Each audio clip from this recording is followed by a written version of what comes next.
선생님 안녕하세요. 안녕하세요. 선생님 작가 소개 스스로 좀 해주세요. 저는 원혜영 시장이 부천을 만화도시 만드는데 옆에서 한 다리 끼어서 같이 만화도시 만드는데 역할을 했습니다. 제가 만화를 그리려고 이제 가출을 한 사람입니다.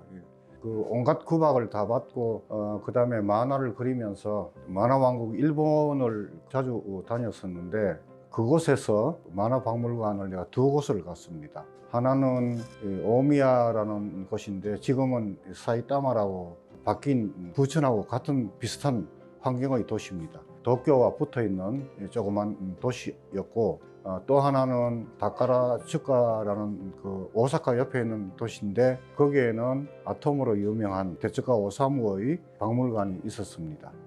그런데 부천에서 데츠카 오사무처럼 그런 큰 박물관을 만들기에는 너무 무리일 것 같아서 오미야에 있는 만화 박물관을 모델로 먼저 생각을 했습니다. 오미야라는 곳은 사이타마라는 곳은 일본의 최초 시사 만화 카툰을 작품을 넣었던 작가의 고향이었습니다. 그래서 제일 처음에는 원혜영 시장님한테 한 50평만 주십시오. 그랬더니 50평 가지고 뭘 해요? 이렇게 해서 저기 도당동에 있는 북부도서관, 지금 북부도서관 운영하는 데가 있습니다. 거기가 옛날에 무슨 제약회사 건물이었는데 그 건물이 제약회사가 이사를 가고 난 다음에 폐건물이 돼서 그걸 시에서 구입을 했던 모양이에요. 그런데 워낙 거기 엄침한 곳이라서 그 건물 주위에는 가출 청소년들이 담배를 피우고 하면서 아주 굉장히 나쁜 환경의 그런 곳이었는데 만화 도서관과 만화 박물관이 생긴다 이렇게 얘기를 했더니 잠깐 사이에 집값이 막 확 올라가고 막 그랬답니다. 그때 처음 내가 느낀 게 이 문화의 힘이 또 이런 측면에서 문화의 힘을 가지게 되는구나. 이런 생각을 했습니다. 아무튼 김대중 정부 때 문화에 대한 굉장한 지원과 관심이 많았습니다. 전국에 있는 시도에다가 지정을 했습니다. 게임, 영화, 도자기 이런 식으로 해서 6개 지역에다가 선정을 해서 몇 년간 평가를 했었는데 가장 지속적이고 성과가 있는 것이 부천이었다. 그래서 정부에서 300억을 지원을 해주고 경기도와 부천이 돈을 모아서 지금 상동에 있는 만화영상진흥원이 되었습니다. 잊지 못할 추억 많으실 것 같은데 우리 만화에 얽힌 잊지 못할 추억 하나 좀 들려주세요. 제가 우리 집에서 장남입니다. 장남인데 부모님 입장에서는 어떻게 좀 해서 어려운 가게에 좀 보탬이 되는 인간이 됐으면 좋겠다 이런 생각을 했는데 하라는 공부는 안 하고 입학시험, 입시 답안지는 하나도 안 적어놓고 빈칸에다 만화칸이나 그려놓고 이런 식으로 했으니까 좋은 학교 갈 수도 없었죠. 그때는 추첨하는 게 아니기 때문에 그런 실망과 괄시 속에 나는 제가 고향이 대구입니다. 대구가 이제 보수적이기도 하고 그때도 이 만화에 대한 어떤 이해가 없었기 때문에 가출을 했죠. 이제 그 시절에는 만화 뒤쪽에 독자들이 만화를 그려서 이렇게 투고를 하면은 잘 되는 친구들한테는 문화생으로 와라 이런 게 있었어요. 근데 저는 그렇게 쓱 그림도 잘 못 그리고 이랬기 때문에 한 달 밥값을 들고 나오너라 이래서 어머니한테 난 보따리 사겠어요 이렇게 했더니 말씀은 못 하시고 대구역 앞에 중국집에서 못 드시는 빼가를 한 잔 드시고 그때 한 달 밥값을 3,000원 가져오라고 그랬어요. 3,000원을 혹시 어리버리하니까 잊어먹을까 싶어서 옛날에는 네이에다 꾸며서 줬을 거예요. 거기 주고 그 다음에 용돈 하라고 이렇게 주고 이렇게 해서 고단한 만화가의 길을 시작을 했지요.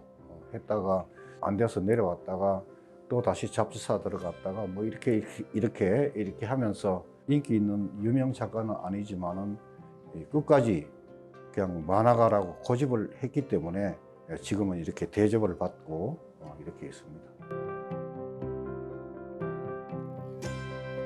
한평생 만화가로 살아오셨는데 정말 대단하십니다. 일단 박수를 좀 보내드리고 싶고요. 만화가로 사는 기분은 어떤지.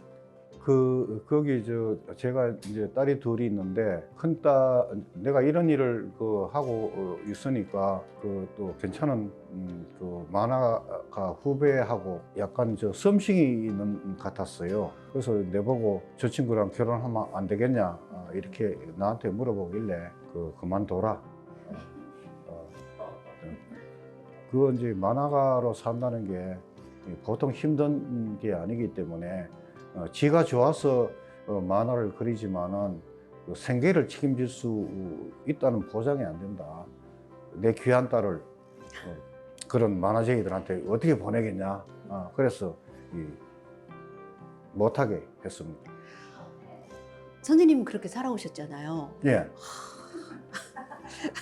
그런데 딸은 안 되셨나 그럼요. 보네요. 이제 제가 저 혼자 생각하는 게 딸을 안 줄 두 가지 직업, 예술가와 정치가, 그건 안 주려고 그래요. 내가 유산이나 많고 이제 돈이나 좀 있으면은 그 취미 삼아서 그 예술가를 하나 키워봐라. 이럴 수는 있는데 그렇지 않은 이상은 내 귀한 딸을 그런 놈들한테 줘가지고 어느 세월에 그 빚을 보겠다고. 그러니까 선생님 말씀 들으니까 오늘 여기 전시되어 있는 저희 작품들이 더 절절히 다가와요, 선생님.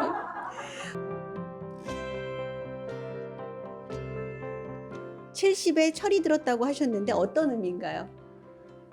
제 경험으로 봐서 한 65세쯤 되면은 지 위치를 좀 남자들이 알지 않을까 이런 생각이 들어요. 이제 완전히 이제 해가 뉘어지면은 그 잘나던 명함도 뭐 거시기 하고 뭐 이렇게 되면은 노후를 걱정하게 되죠. 그렇게 하면서 나이가 들면 반성을 하게 됩니다. 이 반성을 하게 돼서 잘못한 일을 이래저래 생각을 하고 있는데 가장 많은 반성을 하는 게 마누라한테 개벌도 잘해주지도 못하면서 그렇게 당당하게 내 하고 싶은 대로 그렇게 살았는가. 근데 사모님은 뭐라 하시나요? 철든 걸 인정하시는지요, 사모님도? 영원히 철 안 들 거라고 생각하고 있습니다. 그래서 내가 이제 반성을 하고 좀 철들어 볼까 이렇게 액션을 취했더니 본래대로 하라 이렇게 해서 이 어찌 감동을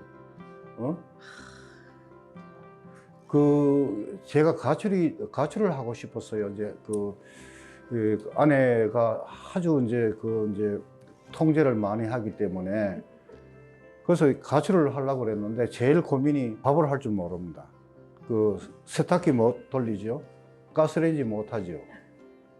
그래서 이걸 아내가 날 위해서 이제 그런 줄 알고 이렇게 감사할 줄이야 이랬더니 결국은 니는 집 나가면 개고생이야 이걸 가르치기 위해서 안 가르쳐 준 것 같아요. 그래서 요새 그런 고민을 했더니 후배들이 용기를 북돋아 줍니다. 선생님 나가시면은 햇반도 있고요, 가게 물건도 많고요, 또 그 다음에 코인 빨래방 그런 데도 있으니까 얼마든지 나가세요. 이렇게 얘기를 해서 조만간 뭐 그런 기회가 오지 않을까 이렇게 생각을 하고 있습니다.